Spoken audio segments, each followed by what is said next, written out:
Hello दोस्तों, मैं सुप्रिया आप सभी को Supriya education hub YouTube channel पे स्वागत करती हूँ। आज के वीडियो में हम लोग क्या देखेंगे? आज के वीडियो में देखिए, ये है आप लोगों का क्वेश्चन बैंक।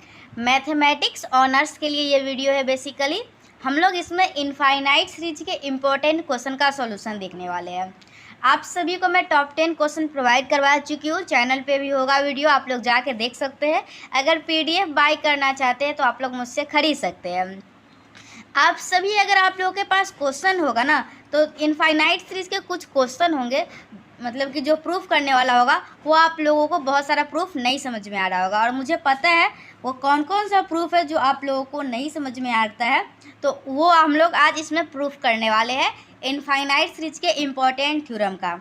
तो सबसे ज़्यादा जो हार्ड लगता है स्टूडेंट को, और जो आप लोगों के एग्जामिनेशन के लिए बहुत ही ज़्यादा इंपॉर्टेंट है, आप लोगों को मैं दिखा रही हूँ, वो है आप लोगों का कॉची कंडेंसेशन टेस्ट। तो आज के वीडियो में हम लोग कॉची कंडेंसेशन टेस्ट का देखेंगे। देखिए, आप लोग के क्वेश्चन बैंक है, ये क्वेश्चन बैंक में 2017 का आप लोग के लिए इम्पोर्टेंट है। देखते हैं 17 में पूछा है या नहीं, किसमें पूछा है देख लेते थोड़ा। तो देखिए, ये रहा आप लोग का। अच्छा, 18 में पूछा, कोई बात नहीं, ये 18 का क्वेश्चन है और जिसमें क्या है, कॉची कंडेंसेशन टेस्ट। मैं आप लोगों को एक बात बताती हूँ, आप लोगों के लिए ज़्यादा इंपॉर्टेंट इनफाइनाइट सीरीज का कौन कौन सा थ्योरम है। किसी भी कंडीशन में आप लोग को रेव टेस्ट करना है, और कॉची कंडेंसेशन टेस्ट करना है, कॉची रूट टेस्ट करना है। ये 3 टेस्ट तो आप लोगों को पक्का करना है। मैं आप लोगों को एक पेज में बनाई थी, पता नहीं वो कहाँ है, जिसमें इंपॉर्टेंट पूरा थ्योरम लिखी थी। लेकिन ये 3 को आप लोगों को रेव test, Cauchy condensation test, Cauchy root test और 1-2 और टेस्ट है। अगर ये मतलब लगभग 5 टेस्ट है जो अगर आप लोग कर लेते हैं ना, तो एग्जामिनेशन में आप लोग के लिए मतलब इसी में से कोई ना कोई एक आ ही जाएगा। ओके, तो आज की वीडियो में ज़्यादा हम लोग टाइम पास नहीं करेंगे। आज के वीडियो में हम लोग कॉची कंडेंसेशन टेस्ट का प्रूफ देखने वाले हैं, state and proof Cauchy condensation test. तो आप लोग बोल लेते क्या, आप जो है ना वो लिख के बताइए, तो मुझे ज़्यादा समझ में आता है। पीडीएफ से पढ़ाते हैं तो थोड़ा सा कम समझ में आता है, तो आप लोग टेंशन मत लीजिए। आज हम लोग पेन से पेज पे ही पढ़ाऊंगी, तो आप लोग को अच्छे से समझ में आएगा। तो चलिए, सबसे पहले आप लोग लिखिए state and proof Cauchy condensation test लिख लीजिए। मैं ये लिखने में टाइम वेस्ट नहीं करूँगी, हम लोग सीधा स्टेटमेंट लिखेंगे और प्रूफ लिखेंगे। आप लोग लिख लीजिए पहले state and proof Cauchy condensation test. तो चलिए पहले देखिए क्या स्टेटमेंट है। ओके, चलिए स्टेटमेंट हम लोग लिख लिए। अब हम लोग स्टेटमेंट समझेंगे क्या है। If the function F N be a positive, आप लोगों का एक कोई फंक्शन होगा जो कि क्या होगा, एफ एन होगा। ओके, पॉजिटिव होगा for all positive integral value of N. Okay, N के सभी वैल्यू के लिए जो हम लोग का फंक्शन एफ एन का वैल्यू है वो पॉजिटिव होगा। And continuously decreases as N increases. मतलब समझिए, अगर हम लोग एन को इंक्रीज करते हैं, मतलब एन पहले 1 लेंगे फिर 2 लेंगे, तो अगर हम लोग एन 1 लेते हैं फिर हम लोग 2 लेते हैं ना, तो कंटिन्यूअली डिक्रीज है। ओके, तो हम लोगों का F1 जो है और F2 है, देखिए यहाँ पे कंपेयर कीजिए। Fn अगर n का वैल्यू 1 रखेंगे तो यहाँ पे, मैं इसमें गंदा नहीं करती हूँ, मैं कुछ और उपाय करती हूँ। जाइए यहाँ पे देख लीजिए। देखिए यहाँ पे जैसे हम लोगों का क्या है, F1 है और ये क्या है, F2 है। तो continuously decreases as N increases, मतलब n बढ़ रहा है, तो n बढ़ रहा है तो ये जो है ना हम लोगों का डिक्रीज करता चला जाएगा। ओके, जैसे जैसे n बढ़ेगा वैसे वैसे फंक्शन का वैल्यू हम लोगों का डिक्रीज करता चला जाएगा। यही लिखा हुआ है। अगर हम लोगों का if the function F N be a positive for all positive integral value of N and continuously decreases as N increases and okay, and if A be the positive integer, और कोई एक ए जो कि पॉजिटिव इंटीजर है और वो greater than है unity के, मतलब ए जो है वो 1 से बड़ा है। ओके, अगर ऐसा कंडीशन सेट होता है तो हम लोगों का then the 2 infinite series. Okay, तब हम लोगों का 2 इनफाइनाइट सीरीज होगा, एक समेशन ऑफ एफ एन और एक समेशन ऑफ ए के power N F of N are both convergent और डाइवर्जेंट। मतलब अगर ये कन्वर्जेंट है तो ये भी कन्वर्जेंट होगा, और ये डाइवर्जेंट है तो ये भी डाइवर्जेंट होगा। जैसे कंपैरिजन टेस्ट आप लोग पढ़े होंगे ना, तो उसमें भी वैसे ही रहता था, दोनों सीरीज साथ में कन्वर्जेंट और डाइवर्जेंट होता था। ओके, तो पहले स्टेटमेंट समझिए और याद करने की कोशिश कीजिए। कॉची कंडेंसेशन टेस्ट क्या बोलता है, अगर कोई फंक्शन एफ एन है जो कि एक पॉजिटिव फंक्शन है और सभी पॉजिटिव इंटीग्रल वैल्यू के लिए।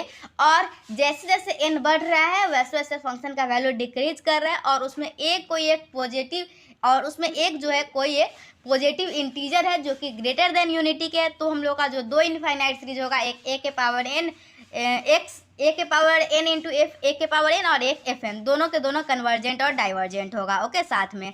तो ये हम लोग का स्टेटमेंट था। स्टेटमेंट तो आप सभी को पता भी होगा, बुक में भी देख लेते होंगे, लेकिन प्रूफ आप लोगों को नहीं पता होगा। ओके, बहुत सारे स्टूडेंट को इसका प्रूफ समझने में दिक्कत होता है। तो चलिए अब हम लोग प्रूफ समझेंगे बहुत ही प्यार से। तो यहाँ पे लिखिए प्रूफ। तो चलिए देखिए, सबसे पहली बात ये एफ एन को आप लोग कैसे लिख सकते हैं। तो एन का वैल्यू एक बार 1 लेंगे, फिर 2 लेंगे, फिर 3 लेंगे, फिर डैश डैश डैश एक एन का वैल्यू ए तक ले लेंगे। ओके, उसके बाद हम लोग क्या लेंगे, एफ का वैल्यू a+1 लेंगे, a+2 लेंगे, a+3 लेंगे, फिर डैश डैश डैश a+a तक ले लेंगे, फिर a+a मतलब उसको क्या लिख सकते हैं, a को a इंटू ए। ओके, तो पहला जो टर्म खत्म होगा वो हम लोग का ए पे ख़त्म होगा, फिर हम लोगों का ए स्क्वायर पे ख़त्म होगा। देखिए मैं आप लोग को पहले समझ एफ एन का क्या मतलब है ये समझिए। यहाँ पे थोड़ा सा ऊपर में ही समझा देती हूँ। एफ एन है ना, एफ एन मतलब हम लोग का देखिए एक इनफाइनाइट सीरीज है, इनफाइनाइट सीरीज है ना, तो इनफाइनाइट टाइम तक जाएगा। तो यहाँ पे पहले F1 F2 F3 plus dash dash कहाँ तक गया, FA तक गया, फिर हम लोगों का FA² + 1 A² + 2 मतलब पूरा इनफाइनाइट तक जाएगा। तो हम लोग इसी बात को किस तरीके से अरेंज करके लिखते हैं वो सबसे पहले लिखिए we can arrange the terms, we can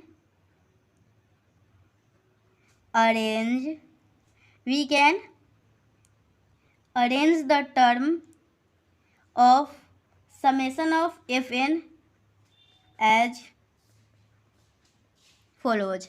तो हम लोग क्या था, देखिए यहाँ समेशन ऑफ एफ एन क्यों लगा है, क्योंकि देखिए एफ एन मतलब हुआ F1 F2 F3 और आप लोग देख सकते हैं यहाँ पे मैं सारा ऐड करके बताई हूँ। तो ये एफ एन नहीं, ये समेशन ऑफ एफ एन हो जाएगा। ओके, क्योंकि इसका ये जो ये साइन है ना, इसका मतलब होता है हम लोग का समेशन। तो इसी को हम लोग किस तरीके से अरेंज करेंगे, देखिए समेशन ऑफ, हर एक लाइन अच्छे से समझिए, नहीं तो थोड़ा सा भी सावधानी हटी दुर्घटना घटी। अगर आप लोग थोड़ा सा भी इधर उधर करते तो फिर बाद में नहीं समझ में आएगा। Okay, F1 F2 F3 dash dash dash कहाँ तक जाएगा, F(a) तक जाएगा। फिर हम लोगों का कहाँ से आएगा, F(a+1 F(a+2 F(a+3 और कहाँ तक जाएगा, ये F(a² तक जाएगा। ओके, फिर हम लोगों का ये जो टर्म आएगा वो कहाँ से आएगा, A² + 1 A² + 2 A² + 3 plus dash dash dash कहाँ तक जाएगा, F(a)Q तक जाएगा। इसी तरीके से हम लोग पूरा लिखते जाएंगे। ऐसे ऐसे पूरा लिखने की ज़रूरत नहीं है, बस डैश डैश कर दीजिए, काम चल जाएगा। उसी तरीके से एक किसी भी वैल्यू k के लिए, ओके, ऐसे a का पावर 1 था, a का पावर 2 था, a के पावर फिर 3 आएगा, फिर a के पावर 4 आएगा। इसी तरीके से आते आते जाएगा, कहाँ तक जाएगा, a के पावर 1 फिर k के पावर 2 प्लस F(a)k+3 और प्लस प्लस डैश कहाँ जाएगा, F(a) के पावर k। देखिए यहाँ पे 2 है तो 3 हो जाता था, तो यहाँ पे k है तो यहाँ पे क्या हो जाएगा, k+1 हो जाएगा।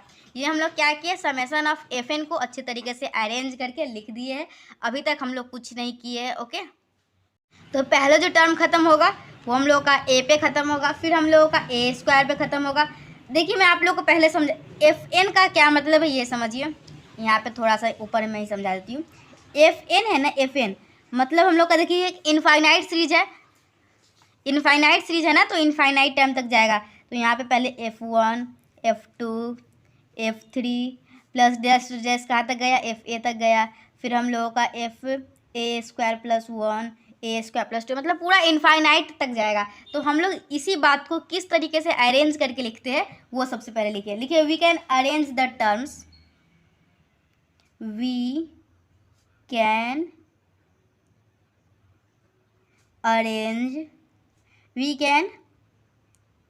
arrange the term of summation of fn as follows.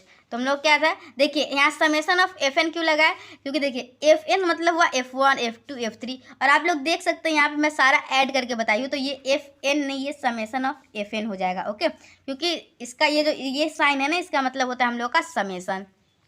तो इसी को हम लोग किस तरीके से अरेंज करेंगे, देखिए समेसन ऑफ, हर एक लाइन अच्छे से समझिए, नहीं तो थोड़ा सा भी सावधानी हटी दुर्घटना घटी। अगर आप लोग थोड़ा सा भी इधर उधर करते तो फिर बाद में नहीं समझ में आएगा। Okay, F1 F2 F3 dash dash dash कहाँ तक जाएगा, एफ ऑफ ए तक जाएगा।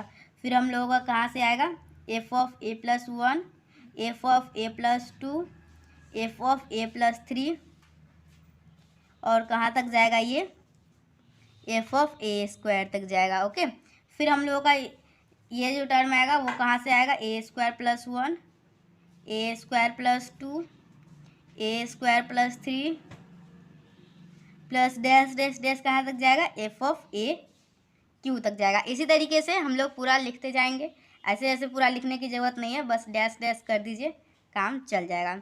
उसी तरीके से एक किसी भी वैल्यू के लिए, ओके, ऐसे ए का पावर 1 था, ए का पावर 2 था, ए के पावर फिर 3 आएगा, फिर ए के पावर 4 आएगा, इसी तरीके से आते आते जाएगा, कहाँ तक जाएगा, ए के पावर 1, फिर ए के power 2 plus F of A के प्लस 3, और प्लस प्लस डैश कहाँ जाएगा, एफ ऑफ ए के पावर के। देखिए यहाँ पे 2 है तो 3 हो जाता था, तो यहाँ पे के है तो यहाँ पे क्या हो जाएगा, के प्लस 1 हो जाएगा। ये हम लोग क्या किए, समेसन ऑफ एफ एन को अच्छे तरीके से अरेंज करके लिख दिए हैं। अभी तक हम लोग कुछ नहीं किए हैं। ओके, तो जैसे इस ग्रुप में देखे, इस ग्रुप में देखे, इस ग्रुप में देखे, अब हम लोग ये भी सिमिलरली के ग्रुप में भी देख लेते हैं। Similarly the number of terms, ये के प्लस 1 है। ओके, के प्लस 1 है, ये ए था, फर्स्ट था, ये सेकेंड था, ये के प्लस 1 था। तो यहाँ पे क्या लिखेंगे, सिमिलरली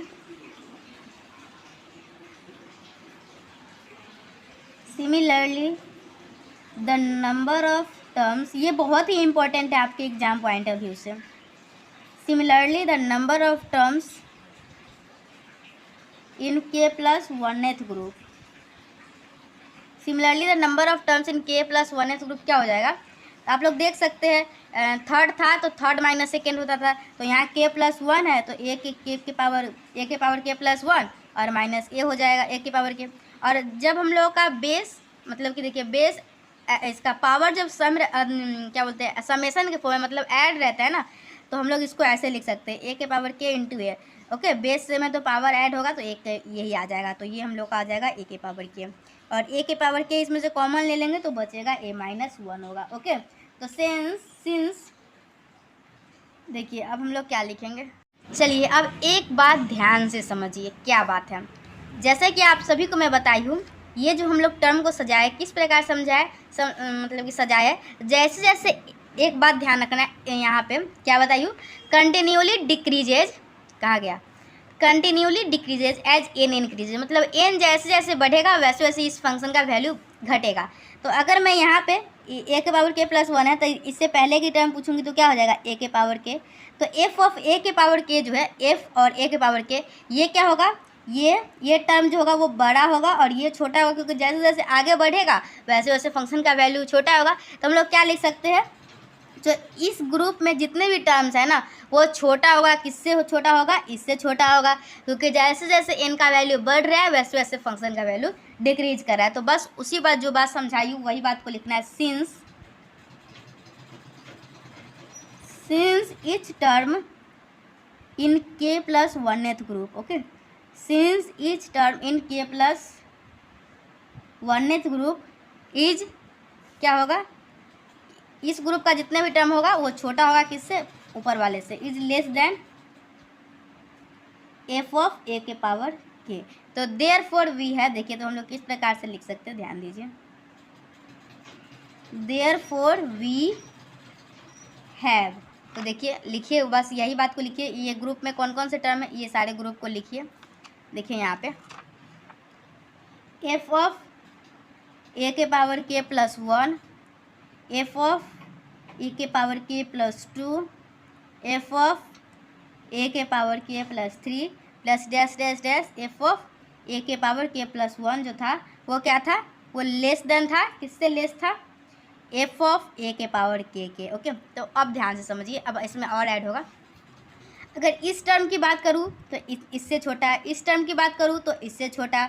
ओके, मतलब इसमें जितने भी टर्म हैं वो सारे के सारे टर्म इससे छोटे होंगे। तो कितना नंबर ऑफ टर्म्स होगा? तो आप सभी को पता है जो k+1th में इसमें इस ग्रुप में कितने नंबर ऑफ टर्म्स है?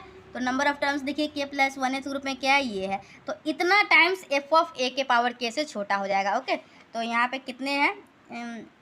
k+1th ग्रुप में एलिमेंट जो है वो है a के पावर k इंटू a-1, और इसको हम लोग मान लेंगे क्या? इक्वेशन 1। यहाँ तक अगर आप लोगों को समझ में आ गया है तो फिर ज़्यादा परेशानी नहीं है, अब बहुत ही ईजी है आगे का।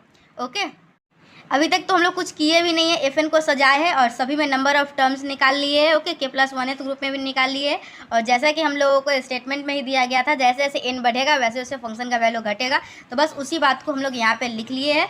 और देखिए एक जो है ना वो छोटा होगा f(a) के पावर k से, फिर 2 है तो 2 टाइम्स ऑफ दिस, 3 है तो 3 टाइम्स ऑफ f(a) के पावर k। तो इसमें इस जो k+1th ग्रुप है इसमें नंबर ऑफ एलिमेंट्स कितना है? तो a के पावर k इंटू a-1, तो उतने टर्म से ये छोटा हो जाएगा। ओके, तो अब हम लोग क्या करेंगे, अब हम लोग k का वैल्यू जो है ना वो अलग अलग रखेंगे। ओके, अब हम लोग k का वैल्यू 1 2 3 4 इसी तरीके से n-1 टर्म तक लिखेंगे। ओके, तो चलिए k का अलग अलग वैल्यू को पुट कीजिए। Putting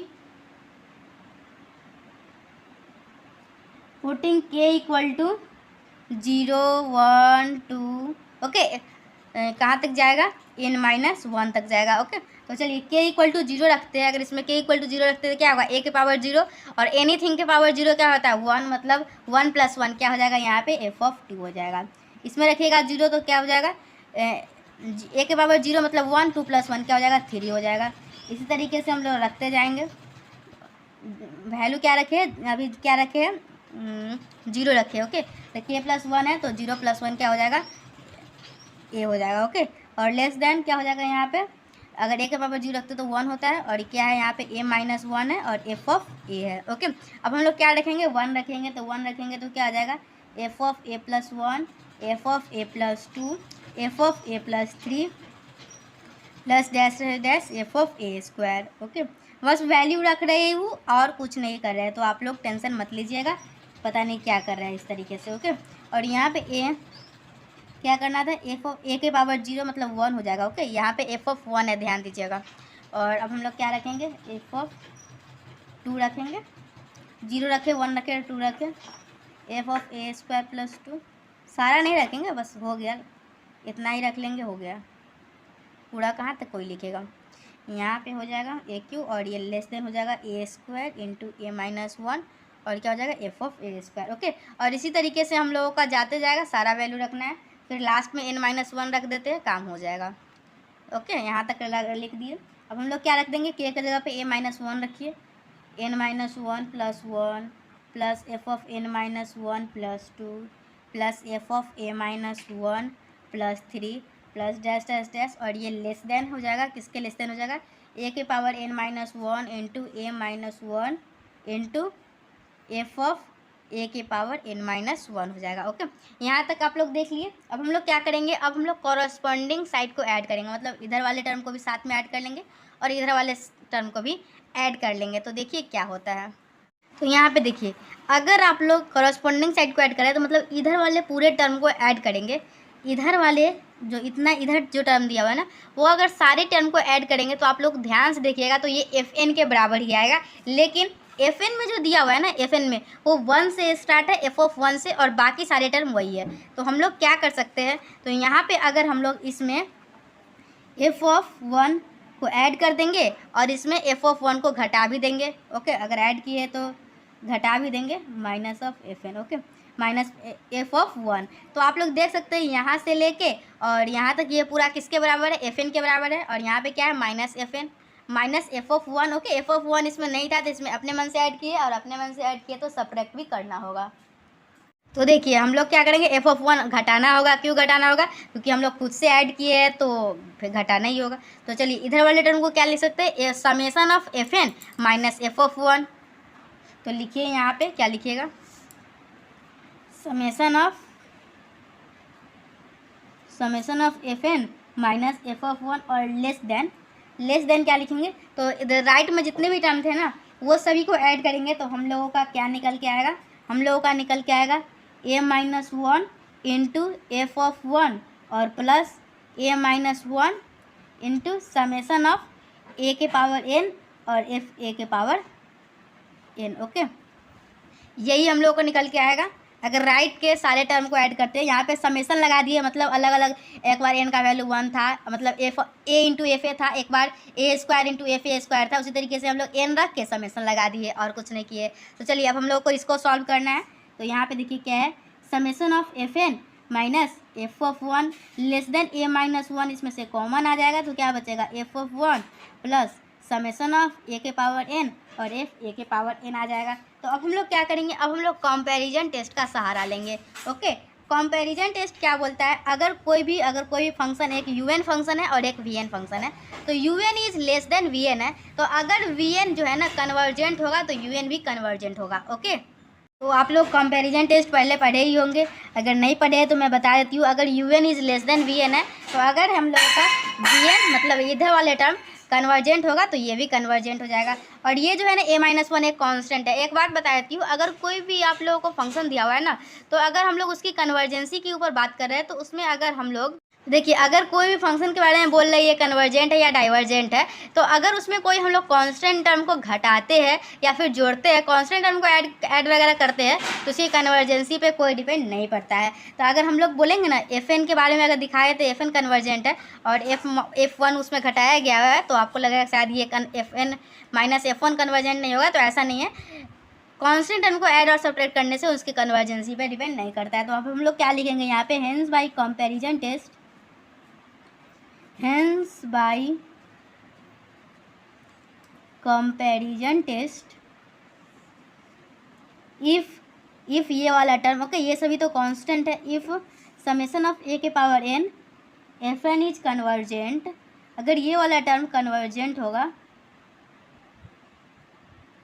his convergent then summation of fn is convergent. चलिए हम लोगों को दो चीज़ प्रूफ करना होता है, एक कन्वर्जेंट का, एक डाइवर्जेंट का। कन्वर्जेंट का तो कर लिए, अब हम लोगों को कुछ और करना है। अब हम लोग क्या करेंगे देखिए, चलिए अब हम लोग क्या करेंगे, जैसा कि फंक्शन बोला गया था, जो fn है वो कंटिन्यूली है ना, वो डिक्रीज कर रहा है जैसे जैसे n इंक्रीज कर रहा है। तो लिखिएगा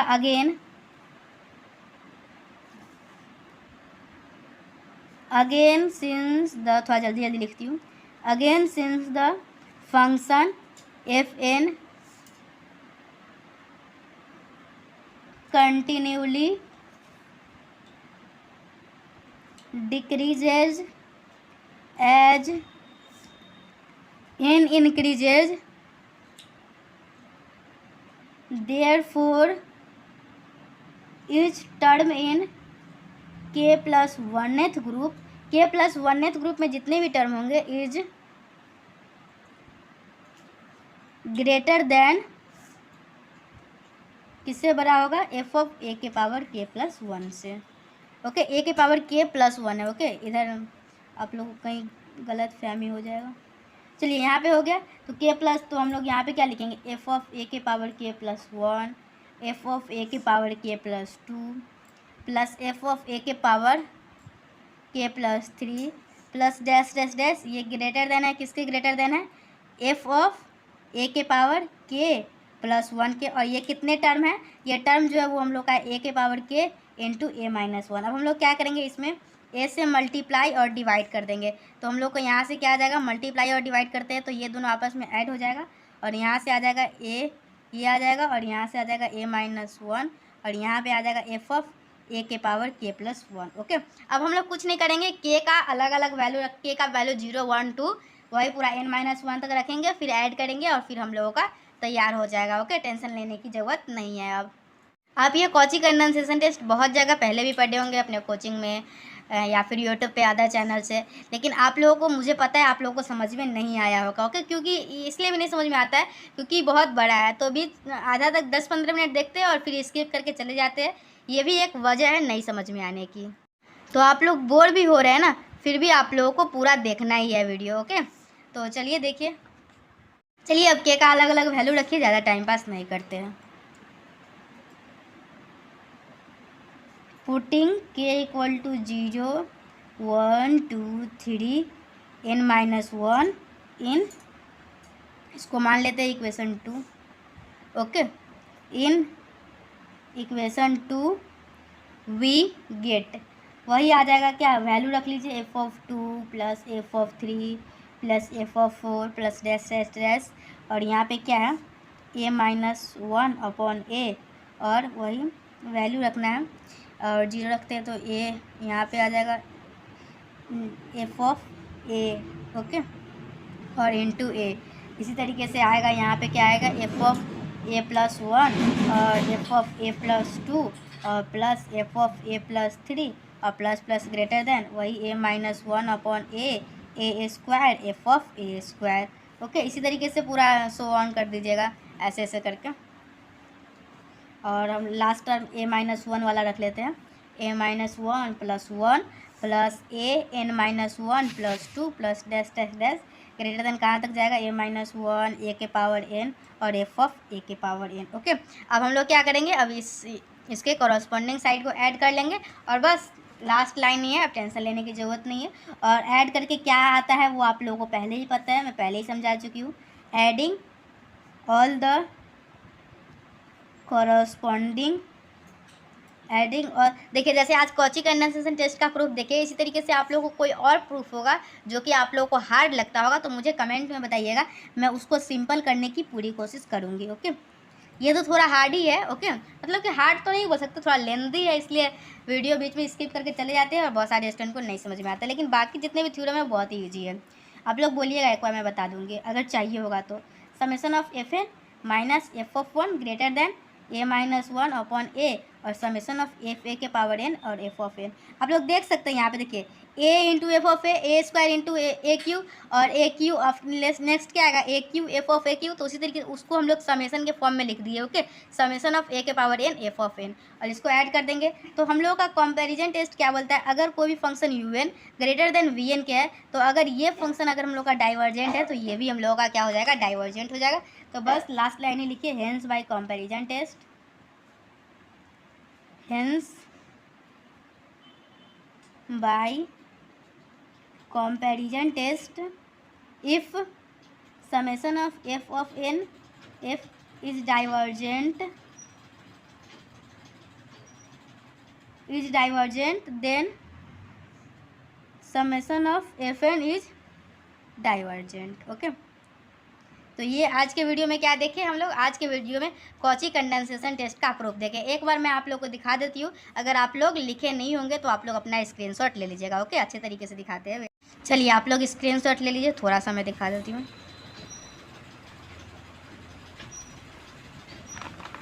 वीडियो को पॉज करके स्क्रीनशॉट अपना ले लीजिए।